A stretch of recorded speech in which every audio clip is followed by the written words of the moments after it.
السلام علیکم و رحمت الله و برکاته. بسم الله الرحمن الرحیم. بعد از اینکه آدم علیه السلام و حوا علیه السلام در مکه ملاقات کردند، یعنی وا خوردند و در مکه زندگی کردند، حوا علیه السلام 20 مرتبه تولد کرد. هر باری که تولد میکرد 2 فرزند تولد میکرد، یک پسر و یک دختر. یکمین فرزندش یعنی پسر بود، قابیل، و دومین دختر اقلیما. و بار دیگر تولد کرد هابیل و خواهرش لبودا را. قابیل بسیار سخت دل بود، هابیل بسیار نرم دل بود. قابیل با زراعت، با کشت و کار مشغول بود، هابیل چوپان بود. امام بیهقی رحمه الله از عبدالله ابن عمر روایت کرده است، میگوید بعث الله جبریل الى آدم، الله متعال جبریل را به سوی آدم فرستاد. فامره ببناء البیت، پس جبریل را امر کرد، آدم را امر کرد الله متعال که خانه کعبه را بنا کند.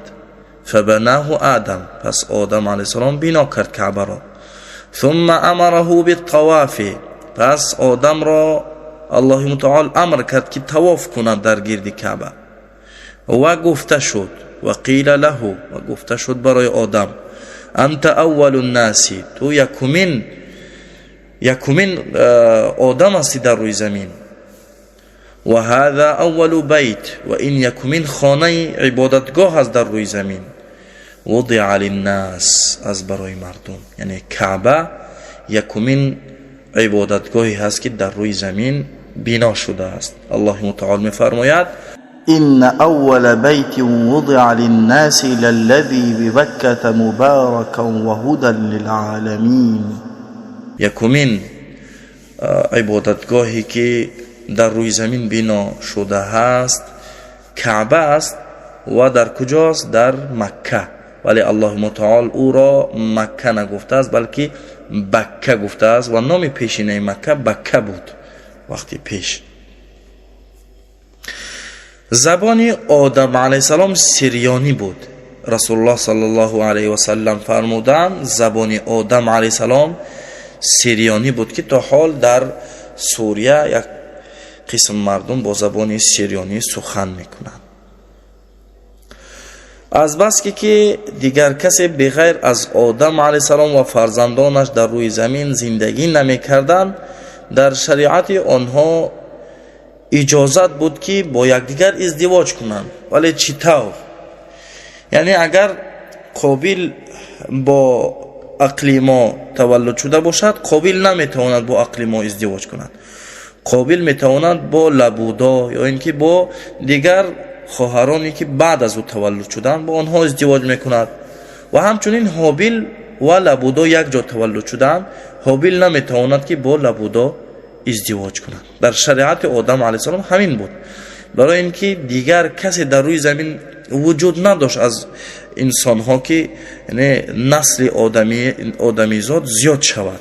برای همین در شریعت آنها اجازت بود. فرزندان آدم علیه السلام بزرگ می شدند و وقت رسیده بود که باید ازدواج می کردند. خواهر قابیل اقلیما زیبا بود، خواهر هابیل لبودا آنقدر زیبا نبود. و در زمانه آدم علیه السلام قربانی می کردند، یعنی یک چیزی را در جای می گذاشتند. اگر فردا می آمدند، اگر آن چیز را آتش زده باشد پس قربانی آدم قبول است، و اگر آتش نزده باشد قربانی قبول نشده است. هابیل از گوسفندانش از همه بهترین را اختیار کرد و او را برد و در جای بست. قابیل باشد از حاصل کشتکارش یک چیزی را گرفت که کمی صفتش پس بود و او را در جای برد و گذاشت. اکنون فردا می آیند و می بینند چی شده است. фардо шуд омадан дидан қурбонии ҳобил қабул шудааст, яъне гӯсфандро оташ задааст, сӯхтааст ва чизе ки қобил гузошта буд, яъне чӣ тавре ки гузошта буд ҳамун тавр истодааст, яъне қурбонияш қабул нашудааст.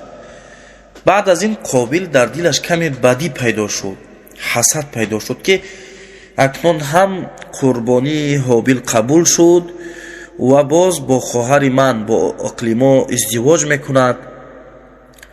дар ин ҷо шайтон васвасаи худро шурӯъ кард ва барои қобил гуфт: ҳобилро қатл кун, яъне ҳобилро бикуш ва кор тамом мешавад.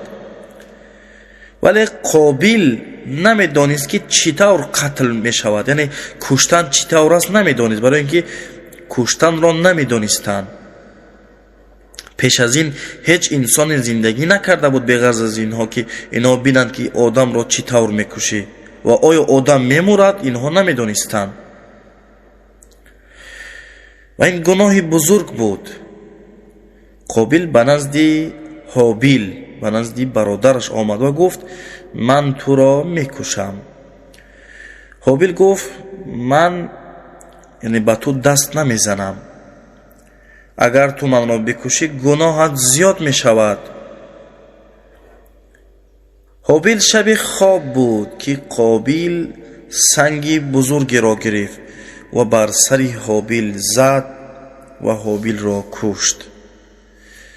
бо ҳамин гуноҳе ки дар рӯи замин нашуда буд пеш аз ин, яъне қатл, ба дасти қобил шуд.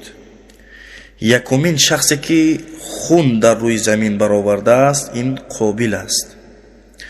якумин одаме ки куштор кардааст, ин куштааст, ин қобил аст. ва якумин инсоне ки дар рӯи замин кушта шудааст ё ин ки вафот кардааст, ин ҳобил аст. акнун қобил намедонист чӣ тавр ҷасади бародарашро пинҳон кунад. дар ҳайрат монда буд, нишаста фикр мекард. дар ҳамин ҳолат буд ки аллоҳи мутаол ду зоғро равон кард.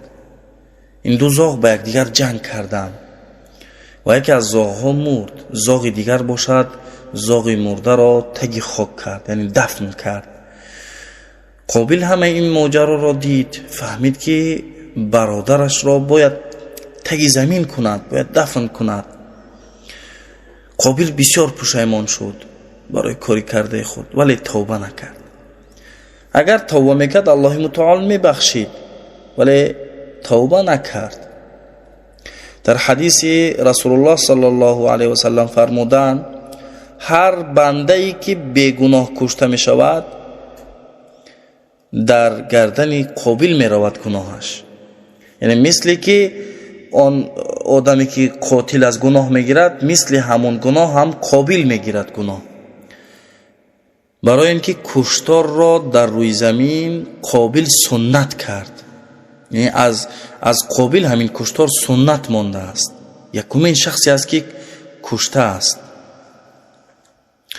қобил баъд аз ин куштор фирор кард, гурехт аз падараш, яъне аз одам алайҳиссалом гурехт ба сӯи кӯҳҳо ва фарзандони зиёдӣ дошт. яъне дар кӯҳҳо рафт ва дар ҳамон ҷо як хоҳарашро гирифт ва рафт дар ҳамон ҷо зиндагӣ карданд ва фарзандони зиёдӣ дошт. як қабилаи бузургӣ шуданд ва қабилаи қобил бисёр мардуми гунаҳгор буданд. дар рӯи замин ду тақсим шуданд мардум. акнун дар рӯи замин мардум ду тақсим шуда буданд. як қисме қабилаи қобил ки бисёр гунаҳгор буданд ва қисми дигаре ки бо одам алайҳиссалом зиндагӣ мекарданд ва дар шариати одам алайҳиссалом буданд. одам алайҳиссалом умраш 1000 сол буд, вале 960 сол зиндагӣ кард. аз абу ҳурайра разиаллоҳу анҳу ривоят аст ки расулуллоҳ саллаллоҳу алайҳи васаллам фармуданд: вақте аллоҳи мутаол дар бари пушти одам алайҳиссалом масх кард, ҳамаи фарзандонашро баровард ва ба одам нишон дод: آدم علیه السلام پرسید یا پروردگارا اینها کی هستند؟ الله متعال فرمود فرزندانت هستند و در بین اینها با آدم بسیار یک انسان را دید که بسیار معقول شد. آدم علیه السلام پرسید این کیست؟ ای پروردگارا این کیست؟ الله متعال فرمود این فرزند داوود است. آدم علیه السلام گفت چند سال عمر می‌بیند؟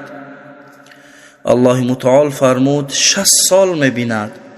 آدم علیه السلام فرمود از عمر من با او 40 سال دیگر اضافه کنید و از عمر آدم علیه السلام 40 سال دیگر با داوود علیه السلام اضافه کردند. بعد از وفات هابیل شیث علیه السلام با خواهرش تولد شد و دیگر فرزندان آدم. آدم علیه السلام عمر طولانی داشت، 960 سال زندگی کرد. وفات آدم علیه السلام را ابی زمره از سعدی نقل کرده است که میگوید در مدینه منوره بودم، مردی کلان سال را دیدم که با مردم سخن میکرد. پرسیدم این کی هست؟ گفتند ابی بن کعب است، یعنی یک صحابه بزرگ رسول الله صلی الله علیه و سلم است. ابی بن کعب به مردم میگفت وقتی آدم علیه السلام در بستری مرگ بود به فرزندانش گفت من میوه میخواهم. فرزندانش برای جستجوی میوه برآمدند. از دیگر طرف ملائک آمدند برای قبض روح آدم و در دستشان کفن بود. ملائک دیدند پسرهای آدم در جستجوی چیزی هستند. پرسیدند چرا جستجو میکنید؟ گفتند پدرمان بیمار است و میوه میخواهد. ملائک گفتند برگردید وقتی پدرتان رسیده است. ملائک به نزد آدم علیه السلام در آمدند و از او اجازت پرسیدند که ای آدم وقتت رسیده است، آیا اجازت میدی که روحت را قبض کنیم؟ رسول الله صلی الله علیه و سلم فرمودند هر وقت که روحی کدام پیغمبری را که ملک الموت قبض میکرد اول اجازت میپرسید. میگفتند آیا اجازت میدهی که روحت را قبض کنم؟ و بعد روحی همون پیغمبر را قبض میکرد. وقتی که با آدم علیه السلام گفته شد که وقتت پر شده است، اجازت میدهی که روحت را قبض کنیم؟ آدم علیه السلام گفت آیا 40 سال عمرم باقی نمانده است؟ یعنی 960 سال شد، اکنون 40 سال دیگر باید زندگی کنم، 1000 سال شود. ملک الموت گفت آیا فراموش کرده که 40 سال عمر خود را به داوود عطا کرده ای؟ یعنی آدم علیه السلام فراموش کرد که از 1000 سال عمر خود 40 سال عمر خود را به داوود داده است. اکنون 960 سال است و وقتش پوره شده است. رسول الله صلی الله علیه و سلم فرمودند آدم فراموش کرد که همه انسان فراموش میکند و آدم خطا کرد که همه انسان خطا میکند. برای همین انسان میگویند، انسان از کلمه نسیان، فراموش خاطری.